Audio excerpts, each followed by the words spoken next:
जयपुर में राष्ट्रीय राजपूत करनी सेना के अध्यक्ष सुखदेव सिंह गोगामेडी की हत्या से जुड़ा बड़ा खुलासा हुआ है। पुलिस सूत्रों के मुताबिक शूटर्स पूरी प्लानिंग के साथ आए थे और वो गोगामेडी से ये कहकर मिलने आए थे कि निजी स्कूलों को नियमित करने की मांग सरकार तक पहुंचाना चाहते हैं और इसी मांग को लेकर गोगामेडी के घर में ड्राइंग रूम में चर्चा हो रही थी। उनका जो कार्यालय है वो भी यहीं पर था और उसी के साथ साथ उनका इस वक्त जो खुद रहना था यानी कि उनका जो परिवार था वो भी यहीं पर रहता था।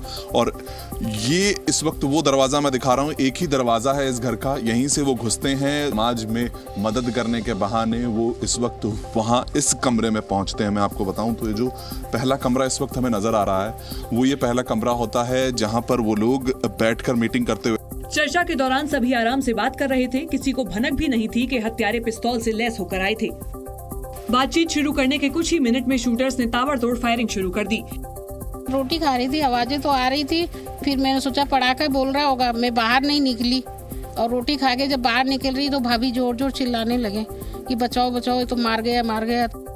इस बीच कमरे के बाहर से गोगामेडी के बॉडीगार्ड गोलियां चलाने लगते हैं, मगर तब तक दूसरा अपराधी भी हरकत में आ जाता है। दोनों मिलकर जवाबी फायरिंग करने लगते हैं और फिर बड़ी ही तेजी से कमरे से बाहर भाग जाते हैं। वारदात के बाद शूटर्स फरार होने के लिए बाहर गाड़ी लूटने की कोशिश करते हैं। सबसे पहले दोनों ने एक कार को लूटने के लिए कार सवार पर फायरिंग की, लेकिन वो कार लूटने में नाकाम हो जाते हैं। कार लूटने की वारदात भी सीसीटीवी में रिकॉर्ड हो गई। बीच सड़क पर भी गोली चली है, सिर्फ कमरे के अंदर की बात नहीं कर रहे हैं। यहाँ पर वो व्यक्ति जब भागते हुए बाहर की गली में आता है तो ये गाड़ी आती हुई नजर आती है और इस गाड़ी के जो चालक है उसकी वो ड्राइवर सीट के पास वो पहुंचता है और इस ड्राइवर सीट के पास से ही वो यहाँ पर उसकी तरफ गोली चलाता है। लेकिन ये व्यक्ति अब पीछे की तरफ हो जाता है और इस कांच को तोड़ती हुई वो गोली अंदर जाती है, लेकिन वो बच जाता है और वो गाड़ी को दौड़ाता हुआ निकल जाता है। कार छीनने में नाकाम होने पर शूटर्स को स्कूटी सवार एक महिला नजर आती है। इस स्कूटी वाले को धक्का देकर गिराता है और उसकी स्कूटी पर बैठकर यहाँ से वैशाली नगर, जो कि लगभग 800 से 1000 मीटर की दूरी है, उस पर बैठकर यहाँ से जाता है और उसके बाद वो लोग ऑटो में चले जाते हैं। पुलिस अब इलाके में सभी रूट्स पर लगे सीसीटीवी को खंगाल रही है ताकि पता चल सके कि शूटर्स किस तरफ फरार हुए। सुखदेव सिंह गोगामेडी की हत्या से जुड़ा एक बड़ा अपडेट यह है कि दोनों शूटर्स के नाम पता चल गए हैं।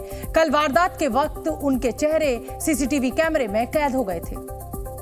दोनों की तस्वीर भी सामने आ गई है। एक शूटर का नाम नितिन फौजी है, ये हरियाणा का रहने वाला है। दूसरे शूटर का नाम रोहित राठौर है, जो मकराना का रहने वाला है। गोगामेडी हत्याकांड का वो वीडियो एक बार फिर से देखिए। दो शूटर्स दिखाई दे रहे हैं। गोगामेडी को पहली गोली मारने वाला शूटर नितिन फौजी है। नितिन फौजी ने पहली गोली गोगामेडी के सीने पर मारी। इसके तुरंत बाद ही दूसरा शूटर भी गोली मारता है, यही रोहित राठौर है। इन सब के बीच तीसरा किरदार भी है जो दोनों शूटर्स रोहित राठौर और नितिन फौजी के साथ गोगामेडी के दफ्तर में बैठा था। वो शख्स ही दोनों शूटर्स को गोगामेडी से मिलवाने लाया था। और सीसीटीवी में दिख रहा लाल शर्ट और सफेद हाफ जैकेट में बैठा शख्स ही नवीन शेखावत है। बताया जा रहा है नवीन ही गोगामेडी से मिलवाने के लिए इन शूटर्स को साथ लाया था, लेकिन शूटआउट के दौरान जब नवीन शेखावत ने आरोपियों को रोकने की कोशिश की तो दोनों शूटर्स ने उसे भी गोली मारकर ढेर कर दिया। नवीन दोनों शूटर्स को एक सफेद रंग की स्कॉर्पियो गाड़ी चलाकर सुखदेव गोगामेडी से मिलवाने लाया था। इसी स्कॉर्पियो गाड़ी से जो बदमाश आए थे उन्होंने पहले शराब पी थी, शराब पीने के बाद यहाँ पहुँचे थे। नवीन शेखावत और गोगामेडी एक दूसरे को जानते थे। नवीन गोगामेडी का गार्ड भी रह चुका था, लेकिन कुछ साल पहले नौकरी छोड़ दी और अब कपड़े की दुकान करता था। इसी वजह से गोगामेडी के घर में शूटर्स ने आसानी से एंट्री ली और मौका देखकर दोनों ने कमरे में ही गोगामेडी को मौत के घाट उतार दिया। नवीन शेखावत को शूटर्स ने मुलाकात का जरिया बनाया था। काम निकलने पर उसकी भी मौके पर हत्या कर दी। गोगामेडी की हत्या में तीन किरदार नितिन फौजी, रोहित राठौर और नवीन शेखावत सीसीटीवी में तो साफ दिखाई दे रहे हैं, लेकिन इस हत्याकांड में कई और किरदार भी हैं जिन्होंने पर्दे के पीछे रहकर इस हत्याकांड को अंजाम दिया। इस हत्याकांड के तुरंत बाद हत्या की जिम्मेदारी रोहित गोदारा ने ली। रोहित गोदारा ने सोशल मीडिया पर पोस्ट डालकर हत्या की जिम्मेदारी ली। रोहित गोदारा इस वक्त कनाडा में है। गोदारा गैंगस्टर लॉरेंस बिश्नोई का खास गुर्गा बताया जाता है। वहीं हत्याकांड में गैंगस्टर संपत नेहरा का भी नाम आया है। संपत नेहरा ने गोगामेडी को मर्डर की धमकी दी थी। संपत का ताल्लुक भी बिश्नोई गैंग से बताया जा रहा है। संपत नेहरा से मूसेवाला केस में भी पूछताछ की गई थी। इन तीनों के अलावा बाकी किरदार शूटर्स रोहित राठौर, नितिन फौजी और कपड़ा व्यापारी नवीन शेखावत हैं। गोगामेडी की हत्या के करीब 20 घंटे बाद पुलिस ने 2 संदिग्धों को हिरासत में लिया है।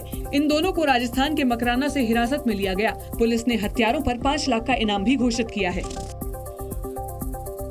इस बीच राजस्थान के डीजीपी ने हत्या की जांच के लिए एसआईटी टीम का गठन कर दिया है, लेकिन इस हत्याकांड को लेकर राजस्थान पुलिस पर भी सवाल उठ रहे हैं, क्योंकि जी न्यूज के पास वो एक्सक्लूसिव डॉक्यूमेंट्स मौजूद हैं जिसमें गोगामेडी की हत्या की साजिश के बारे में पंजाब पुलिस ने राजस्थान पुलिस को पहले ही अलर्ट किया था।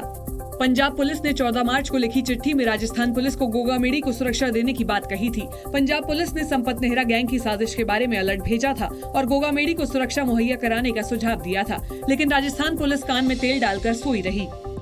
हम लोग तो यहाँ से डेड बॉडी भी नहीं लेके जाने वाले। हम लोगों ने अपना भाई खोया है और हमारे भाई की निर्मम हत्या सरकार के पालतू पाले हुए लोगों ने की है।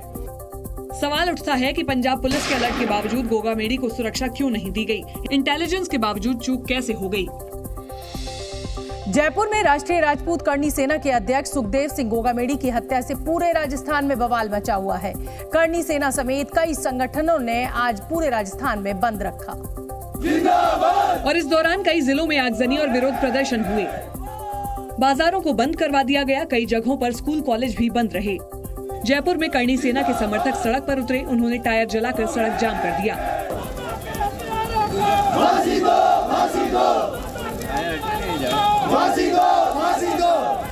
ठीक ऐसा ही प्रदर्शन उदयपुर में भी हुआ, जहां करनी सेना के कार्यकर्ताओं ने सड़क पर प्रदर्शन किया।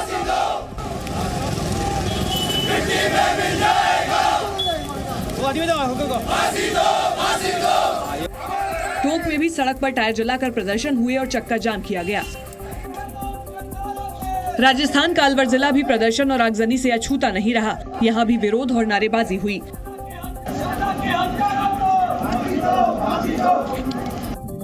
भरतपुर में भी बाजार बंद रहे और राजपूत समाज के लोगों ने सड़कों पर उतरकर टायर जलाकर प्रदर्शन किया। सुखदेव सिंह गोगामेडी की हत्या के विरोध में उदयपुर में भी भारी संख्या में लोग डीएम दफ्तर पर पहुंच गए। वहां भीड़ इतनी ज्यादा थी कि एक बार तो लगा कि हालात कंट्रोल से बाहर हो जाएंगे, क्योंकि कलेक्ट्रेट के बाहर हजारों की भीड़ गोगामेडी के हत्यारों की गिरफ्तारी की मांग को लेकर उग्र हो गई। कलेक्ट्रेट के बाहर लगाए गए बैरिकेड पर लोग चढ़ गए और पुलिस प्रशासन के खिलाफ जबरदस्त नारेबाजी करने लगे। यही नहीं, लोगों ने पुलिस पर पत्थरबाजी भी शुरू कर दी। वहीं जयपुर में बीजेपी प्रदेश कार्यालय के बाहर कुछ युवकों ने उत्पात मचाया और वहां मौजूद बैरिकेड्स को गिरा। दूसरी ओर करनी सेना के समर्थकों ने जयपुर में 200 फीट बाईपास को जाम कर दिया। इससे अजमेर रोड से सीकर रोड तक 16 किलोमीटर का लंबा जाम लग गया। गोगामेडी की हत्या को लेकर बीजेपी ने कांग्रेस को जिम्मेदार ठहराया। बीजेपी का कहना है कि अगर गहलोत सरकार पहले ही गोगामेडी को सुरक्षा दे देती तो ये मर्डर ही न होता। इसलिए बीजेपी के मुताबिक इस हत्या के लिए गहलोत सरकार जिम्मेदार है। राजस्थान में जो कांग्रेस शासन में कानून व्यवस्था लचर हुई थी, उसका ये परिणाम है। उस समय उन्होंने सिक्योरिटी मांगी, उनको सिक्योरिटी प्रोवाइड करनी चाहिए थी, रिस्पॉन्सिबिलिटी थी कांग्रेस सरकार की, जो कि नहीं की गई। दूसरी तरफ कांग्रेस ने बीजेपी पर पलटवार किया और कहा कि गहलोत सरकार के जाते ही अपराधियों के हौसले बुलंद हो गए हैं। आपकी आमद शुभ नहीं है राजस्थान की जनता के लिए। आपके आते ही अपराधियों के हौसले इतने बुलंद हैं कि वो आपके शपथ का भी इंतजार नहीं कर रहे हैं। राजस्थान के राज्यपाल कलराज मिश्र ने गोगामेडी की हत्या के बाद पुलिस और प्रशासन के आला अधिकारियों के साथ बैठक कर राजस्थान की कानून व्यवस्था का जायजा लिया। राष्ट्रीय राजपूत करनी सेना के अध्यक्ष सुखदेव सिंह गोगामेडी की हत्या के बाद लोगों का गुस्सा फूट पड़ा। सुखदेव सिंह गोगामेडी की हत्या के विरोध में करनी सेना के कार्यकर्ताओं ने भोपाल में जमकर विरोध प्रदर्शन किया। प्रदर्शनकारियों ने हत्यारों को जल्द से जल्द सजा देने की मांग की। प्रदर्शन कर रहे लोगों का कहना है कि जब तक हत्यारों को सजा नहीं मिलती तब तक ये लोग प्रदर्शन करते रहेंगे। गोगामेडी की हत्या के विरोध में राजस्थान के धौलपुर को पूरी तरह से बंद कर दिया गया। सरमथुरा कस्बे के आम लोगों और व्यापारियों ने भी इस बंद का समर्थन किया। राजस्थान के राजसमंद में भी गोगामेडी की हत्या के विरोध में प्रदर्शन किया गया। इस दौरान शहर के अधिकतर स्कूल बंद रहे, साथ ही बाजारों में हर तरफ सन्नाटा पसरा रहा। राजस्थान के कालाडेरा में सैकड़ों लोग गोगामेडी की हत्या के विरोध में सड़कों पर उतरे। प्रदर्शनकारियों ने कस्बे के मुख्य बाजार से रैली निकालकर गोगामेडी के हत्यारों को कड़ी से कड़ी सजा देने की मांग की। इस दौरान पुलिस प्रशासन पूरी तरह से मुस्तैद नजर आया। शीतकालीन सत्र के तीसरे दिन केंद्रीय गृह मंत्री अमित शाह ने जम्मू कश्मीर आरक्षण संशोधन अधिनियम 2023 और पुनर्गठन संशोधन विधेयक पर चर्चा का जवाब दिया। इस बिल पर चर्चा का दूसरा दिन था और केंद्रीय गृह मंत्री ने इस बिल को 70 साल से अपमान झेलने वाले को इंसाफ दिलाने की कोशिश बताया। मैं जो बिल लेकर आया हूं, जो विधेयक लेकर इस महान सदन की सहमति प्राप्त करने के लिए मैं खड़ा हुआ हूं, वो बिल 70 सालों से जिन्हों को अन्याय हुआ है, जो अपमानित हुए और जिनकी अनदेखी की गई है, वो सभी लोगों को न्याय दिलाने का बिल है, उनको अधिकार दिलाने का। चूंकि आरक्षण संशोधन बिल में जम्मू कश्मीर विधानसभा में कश्मीरी प्रवासियों और पीओके से विस्थापित लोगों के लिए सीट रिजर्व रखने का प्रावधान है, इसी वजह से शाह ने ऐसा दावा किया। इसी तरह जम्मू कश्मीर पुनर्गठन विधेयक पास होने पर विधानसभा की 114 सीटें हो जाएंगी, जबकि आरक्षण संशोधन बिल से एससी, एसटी और आर्थिक रूप से पिछड़े वर्ग को शिक्षा और सरकारी नौकरियों में आरक्षण का फायदा मिलेगा। लेकिन चर्चा के दौरान सदन में सरकार की तरफ से लाए गए विधेयक की विपक्ष ने जमकर आलोचना की। इसी वजह से सरकार ने सदन को आतंकवाद की वजह से विस्थापित लोगों का दर्द दिखाने और उस पर मरहम लगाने की कोशिश की। पीढ़ियों से, सदियों से जो लोग अपनी भूमि पर रहते थे, अपना देश समझकर रहते थे, अपनी जन्मभूमि समझकर रहते थे, वो मूल समेत उखड़ गए और किसी ने इनकी केयर नहीं करी, इनकी चिंता भी नहीं करी, न इसको रोकने का प्रयास किया। और कई बार तो मान्यवर रोकने की जिनकी जिम्मेदारी थी, वो इंग्लैंड में वैकेशन कर रहे, मैं नाम देना नहीं चाहता, और फिर कहते हमने कुर्बानी दी। आपकी कुर्बानी आंख माथों पर अगर दी है। जाहिर है केंद्रीय गृह मंत्री चर्चा पर जवाब देते वक्त पहले की सरकारों की नाकामियों पर भी सदन का ध्यान खींच रहे थे। ऐसे में सदन में विपक्ष की तरफ से टोका-टोकी भी होने लगी। जब लोकसभा में चर्चा पर जवाब दे रहे गृह मंत्री के भाषण में विपक्ष के नेता अधीर रंजन चौधरी ने ज्यादा टोका-टाकी की, तो एक बार अमित शाह का सब्र जवाब दे गया।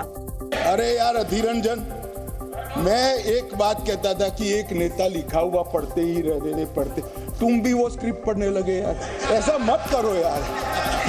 अधीर रंजन जी ऐसा मत करिए, आप माननीय विपक्ष के नेता हैं। चूंकि सदन में लगातार दावा किया गया कि राज्य से आर्टिकल 370 हटाने से कोई फायदा नहीं हुआ, इसलिए अमित शाह ने आजादी के बाद से अब तक हुए विस्थापितों का आंकड़ा देने के साथ ही आतंकवाद की घटनाओं में मारे गए लोगों तक का जिक्र किया और नए हालात से उसकी तुलना की। 2010 2654 पथराव की घटनाएं हुई थी 2010 में, 2023 में 0, एक भी पथराव हुआ था। बिल पर 2 दिनों में करीब 6 घंटे तक चर्चा चली और इस चर्चा में 29 लोगों ने हिस्सा लिया। विपक्ष की तरफ से बार बार मोदी सरकार की तरफ से उठाए गए कदमों के बाद कश्मीर में किसी तरह के बदलाव नहीं होने का दावा किया गया। ऐसे में केंद्रीय गृह मंत्री ने पहले की तुलना में घाटी में अमन शांति की बहाली और तमाम तरह के आंकड़ों के साथ अपनी दलील रखी। साथ ही सदन में मौजूद कश्मीर के पूर्व मुख्यमंत्री फारूक अब्दुल्ला के सामने आईना भी रख दिया। अब्दुल्ला साहब बैठे थे। अब्दुल्ला साहब, आप जब मुख्यमंत्री पद छोड़े तब से लेकर मोदी जी प्रधानमंत्री बने तब तक 19 तक जम्मू कश्मीर में थिएटर नहीं चलते थे। पूरे देश को मालूम ही नहीं है, जम्मू कश्मीर में थिएटर नहीं चलते थे। धारा 370 खत्म होने के बाद 2021 में जम्मू कश्मीर में पहला थिएटर शुरू हुआ, 30 साल के बाद। अमित शाह ने कश्मीर में आए बदलाव का श्रेय प्रधानमंत्री मोदी और उनकी सरकार को दिया।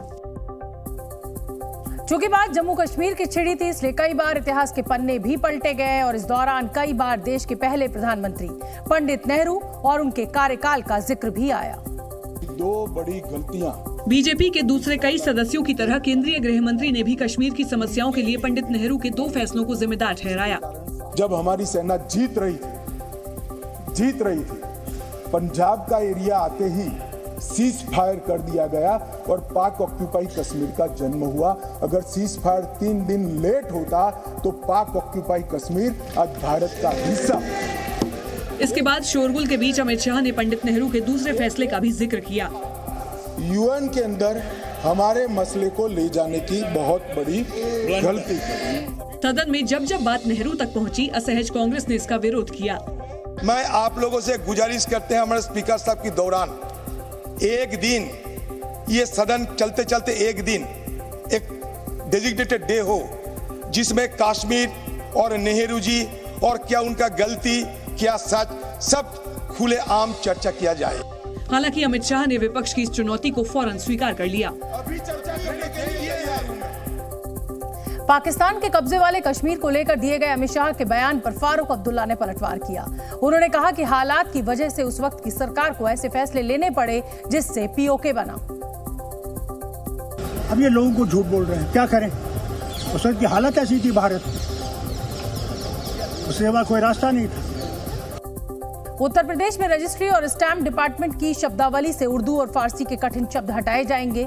उत्तर प्रदेश की योगी आदित्यनाथ सरकार ने 115 साल पुराने रजिस्ट्रेशन एक्ट में बदलाव की तैयारी कर ली है। इसके जरिए रजिस्ट्री और स्टैम्प डिपार्टमेंट में इस्तेमाल होने वाले उर्दू और फारसी के कठिन शब्दों को हटाया जाएगा और उनकी जगह हिंदी के आसान शब्दों को शामिल किया जाएगा। साथ ही सब रजिस्ट्रार बनने के लिए उर्दू और फारसी की परीक्षा पास करने की शर्त को भी खत्म किया जाएगा। स्टैम्प और रजिस्ट्रेशन का काम साल 1908 में बने रजिस्ट्रेशन एक्ट के तहत चलता है। उस दौर में हिंदी के साथ साथ उर्दू और फारसी भाषा भी बोलचाल का हिस्सा हुआ करती थी। रजिस्ट्री के दौरान लिखे जाने वाले रकबा, सकूनत, तरमीन, वल्दियत, रहन, साकिन और मिनजानिब समेत तमाम ऐसे शब्द हैं जिनका मतलब आम लोगों को मालूम ही नहीं है, लेकिन 115 साल पुराने अंग्रेजों के जमाने से चले आ रहे इन शब्दों का आज भी इस्तेमाल किया जा रहा है। लेकिन अब योगी सरकार ने इन शब्दों को हटाकर उनकी जगह हिंदी के आसान शब्दों का इस्तेमाल करने की योजना बनाई है। डॉक्टर भीमराव अंबेडकर की पुण्यतिथि पर दिग्गज नेताओं ने उन्हें श्रद्धांजलि अर्पित की। महापरिनिर्वाण दिवस पर पीएम मोदी ने बाबा साहब भीमराव अंबेडकर को श्रद्धांजलि दी। वहीं राष्ट्रपति द्रौपदी मुर्मू, उपराष्ट्रपति जगदीप धनखड़ और लोकसभा अध्यक्ष ओम बिरला समेत कई नेताओं ने भी बाबा साहब को पुष्पांजलि अर्पित की। तेलंगाना कांग्रेस के अध्यक्ष रेवंत रेड्डी कल मुख्यमंत्री पद की शपथ लेंगे। शपथ ग्रहण समारोह कल सुबह 11 बजे होगा, जिसमें कांग्रेस के कई बड़े नेता भी शामिल होंगे। शपथ ग्रहण से पहले रेवंत रेड्डी ने दिल्ली पहुंचकर कांग्रेस अध्यक्ष मल्लिकार्जुन खड़गे से मुलाकात की। छत्तीसगढ़ के दुर्ग में महादेव ऐप केस के आरोपी असीम दास के पिता सुशील दास ने कुएं में कूदकर आत्महत्या कर ली। बताया गया कि बेटे की गिरफ्तारी के बाद से ही वो परेशान थे और रविवार रात काम से लौटते वक्त उन्होंने कुएं में कूदकर अपनी जान दे दी। मध्य प्रदेश, छत्तीसगढ़ और राजस्थान में बम्पर जीत के बाद मुख्यमंत्री पद को लेकर बीजेपी में माथापच्ची जारी है। कल देर रात भी प्रधानमंत्री के आवास पर लंबी बैठक हुई, जिसमें बीजेपी अध्यक्ष जेपी नड्डा भी शामिल हुए और इस बैठक में तीनों राज्यों के मुख्यमंत्री के नामों को लेकर चर्चा की गई। बैठक के दौरान जेपी नड्डा ने मध्य प्रदेश, छत्तीसगढ़ और राजस्थान के नेताओं से मुलाकात के दौरान मिली जानकारी को भी प्रधानमंत्री मोदी के साथ साझा किया। इससे पहले इन तीनों राज्यों के कई नेताओं और चुनाव प्रभारियों ने गृह मंत्री अमित शाह और बीजेपी अध्यक्ष जेपी नड्डा से मुलाकात की थी। जानकारी के मुताबिक मुलाकात के दौरान इन नेताओं ने मुख्यमंत्री के नाम को लेकर अपना विचार उनके सामने रखा था और इन सभी नेताओं से मिले फीडबैक को जेपी नड्डा ने प्रधानमंत्री मोदी के साथ साझा किया। खबर है कि इन तीन राज्यों की कमान किन नेताओं के हाथों में होगी, इसका फैसला बीजेपी ने कर लिया है और पार्टी जल्द ही इसका ऐलान कर सकती है। तीन राज्यों के मुख्यमंत्री के नामों पर मंथन के बीच विधानसभा चुनाव जीतने वाले बीजेपी के 10 नेताओं ने सांसद पद से इस्तीफा दे दिया। अब सवाल यह है कि क्या इस्तीफा देने वाले नेताओं को ही मुख्यमंत्री का ताज मिलेगा? क्योंकि मध्य प्रदेश, छत्तीसगढ़ और राजस्थान में विधानसभा चुनाव जीतने वाले बीजेपी के 10 सांसदों ने इस्तीफा दे दिया। इन नेताओं ने लोकसभा अध्यक्ष ओम बिरला से मुलाकात की और अपना इस्तीफा उन्हें सौंप दिया। इस दौरान बीजेपी अध्यक्ष जेपी नड्डा भी उनके साथ मौजूद रहे। माननीय राष्ट्रीय अध्यक्ष नड्डा जी से मिलने के बाद हमने प्रधानमंत्री जी से आशीर्वाद लिया और लोकसभा से त्यागपत्र माननीय अध्यक्ष जी को दिया है। मध्य प्रदेश, राजस्थान, छत्तीसगढ़ और तेलंगाना में हुए विधानसभा चुनाव में बीजेपी ने कुल 21 सांसदों को मैदान में उतारा था, जिनमें से 12 सांसद चुनाव जीत पाए और 9 हार गए थे। और जीते हुए इन्हीं 12 सांसदों में से 10 सांसदों ने संसद सदस्यता से इस्तीफा दे दिया। यानी ये नेता अब विधानसभा के सदस्य बने रहेंगे। बीजेपी के इस फैसले को बड़ी रणनीति का हिस्सा माना जा रहा है। और संसद की सदस्यता से इस्तीफा देने वालों में मध्य प्रदेश से नरेंद्र सिंह तोमर, प्रहलाद पटेल, राकेश सिंह, उदय प्रताप और रीति पाठक शामिल हैं। इस्तीफा देने के बाद जब प्रहलाद पटेल से ये पूछा गया कि क्या आप मध्य प्रदेश के मुख्यमंत्री बनने जा रहे हैं, तो उन्होंने गोलमोल जवाब देकर इस सवाल को टाल दिया। 3 दशक से ज्यादा का समय यहाँ का है, जो जीवन का बहुत बड़ा अनुभव है, वो आने वाली जिंदगी में मुझे काम आएगा, ऐसा मैं विश्वास करता हूँ। मैं फिर से आदरणीय प्रधानमंत्री जी का, अपने राष्ट्रीय अध्यक्ष जी का हृदय से आभार व्यक्त करता हूँ। वहीं इस्तीफा देने वालों में राजस्थान से राज्यवर्धन सिंह राठौड़, दिया कुमारी और किरोड़ी लाल मीणा का नाम शामिल है, जबकि छत्तीसगढ़ से अरुण साव और गोमती साय ने संसद की सदस्यता से इस्तीफा दे दिया। इंडिया अलायंस की चौथी घोषित बैठक के टलने के एक दिन बाद नीतीश कुमार मीडिया के सामने आए तो उन्होंने अपनी और गठबंधन की सेहत पर खुलकर बातचीत की। नीतीश कुमार ने गठबंधन की अगली बैठक में जाने का ऐलान किया और दावा किया कि उस बैठक में वो गठबंधन से संबंधित तमाम फैसले जल्दी जल्दी लेने पर जोर डालेंगे। अगला मीटिंग होगा तो उसमें हम फिर बता देंगे कि बहुत तेजी से आपस में बातचीत करके आगे का तय कर लीजिए, देर मत करिए। अब देर न रहे जी, हम 1 साल से कितना दिन से कोशिश कर रहे हैं। इसके बाद उन्होंने बिना पूछे ही उस सवाल का जवाब भी दे दिया जिसे गठबंधन का नेतृत्व करने की उनकी महत्वाकांक्षा से जोड़ा जाता रहा है। मेरा मतलब कि मेरे बारे में आता है कि हम चाहते हैं, हमको कुछ नहीं चाहिए। नीतीश के मुताबिक उनकी मंशा केवल विपक्ष को एकजुट करना है ताकि देश की आजादी के इतिहास से छेड़छाड़ करने वालों को रोका जा सके।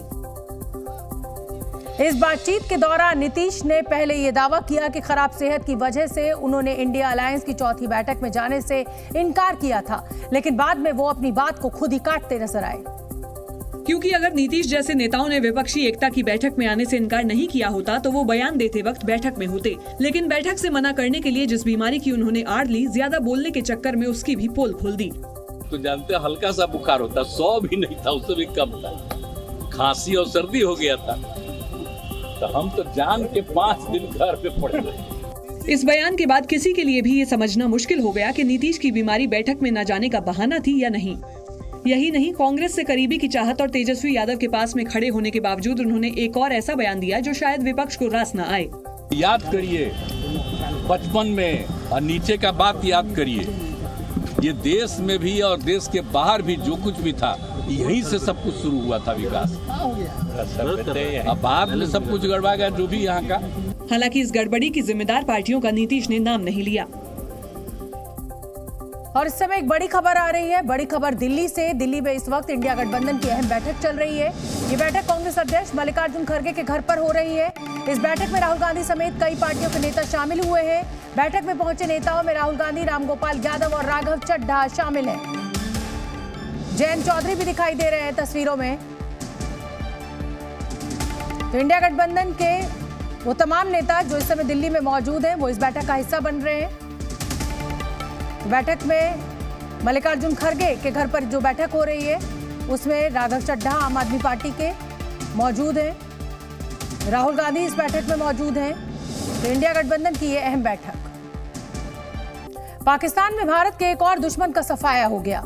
कराची में हाफिज सईद के करीबी और लश्कर के आतंकी हंजला अदनान को गोलियों से भून दिया गया। जानकारी के मुताबिक अज्ञात बंदूकधारियों ने हंजला अदनान को निशाना बनाते हुए ताबड़तोड़ फायरिंग की और उसे मौत के घाट उतार दिया। हंजला अदनान पर 3 दिसंबर की रात अज्ञात बंदूकधारियों ने हमला किया। उसे कुल 4 गोलियां मारी गईं। अदनान को उसके घर के बाहर ही गोली मारी गई, जिसके बाद उसे कराची के एक अस्पताल ले जाया गया जहां उसने दम तोड़ दिया। हंजला अदनान 2015 और 2016 में जम्मू कश्मीर में 2 बड़े आतंकी हमलों का मास्टरमाइंड था। उधमपुर और पंपौर में हुए इन हमलों में सुरक्षा बलों को निशाना बनाया गया था, जिसमें कई जवान शहीद हुए थे और कई जख्मी।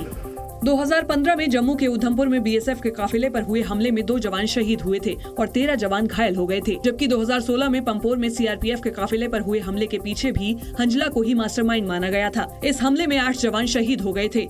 हंजला ने पाकिस्तान में बैठकर इन हमलों की साजिश रची थी। माना गया था कि हंजला अदनान लश्कर सरगना हाफिज सईद के साथ मिलकर इन हमलों की साजिश रच रहा था। हंजला लगातार आतंकी गतिविधियों में शामिल था। उस पर पीओके में टेरर कैंप चलाने का भी आरोप है।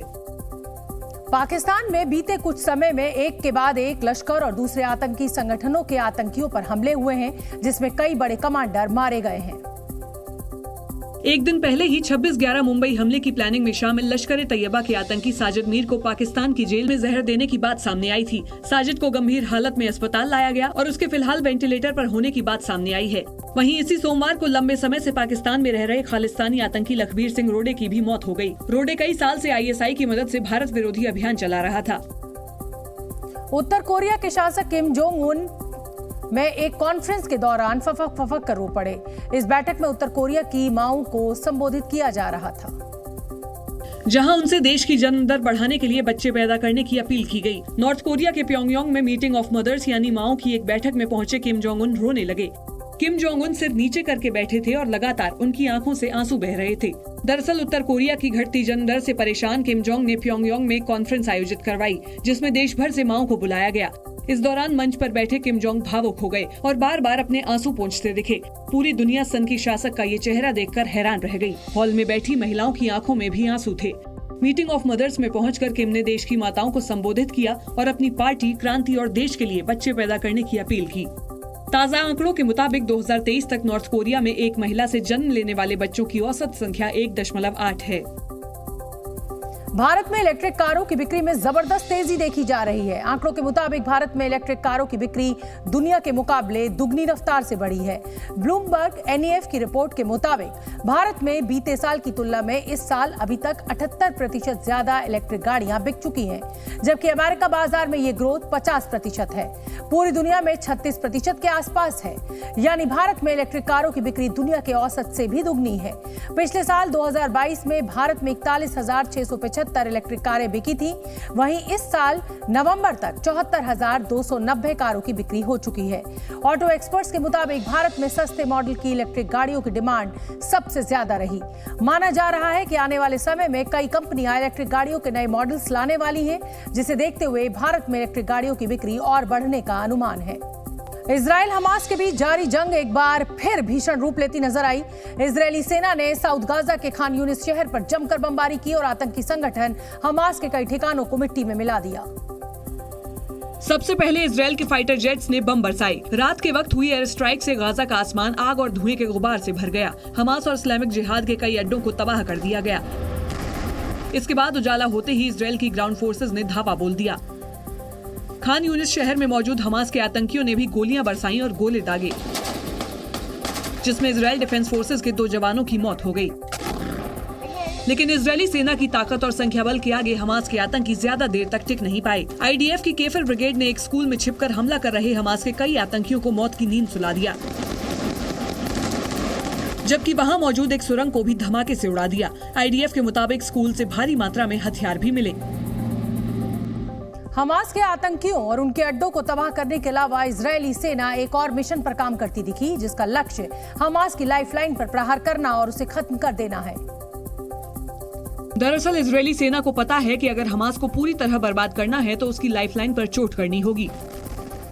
लाइफलाइन मतलब सुरंगों का वो नेटवर्क जहां से हमास के आतंकी छिपकर हमले करते हैं, हथियार छिपाते हैं और एक जगह से दूसरी जगह मूव करते हैं। अमेरिकी अखबार वॉल स्ट्रीट जर्नल के मुताबिक हमास की अंडरग्राउंड सुरंगों में समुद्र का नमकीन पानी भरा जाएगा, जिसके लिए इजरायली सेना ने 5 बड़े बड़े पंप भूमध्य सागर के पास लगाए हैं। हर पंप हजारों क्यूबिक मीटर पानी हर घंटे खींचने की ताकत रखता है। इन पंपों के जरिए हमास की करीब 800 सुरंगों में पानी भरा जाएगा। अगले कुछ हफ्तों में भी सुरंगों को समुद्री पानी से लबालब भर दिया जाएगा और कुछ हफ्तों या महीनों के बाद ये सुरंगें या तो पानी को सोख लेंगी या फिर कमजोर होकर धंस जाएंगी।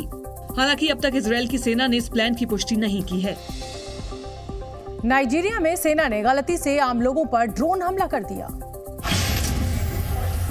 अफ्रीकी देश नाइजीरिया में धार्मिक सभा कर रहे लोगों पर सेना ने गलती से ड्रोन से हमला कर दिया। इस हमले में 85 लोगों की मौत हो गई तो वहीं 66 लोग घायल हो गए। राष्ट्रपति बोला टिनुबू ने घटना की जांच के आदेश दिए हैं।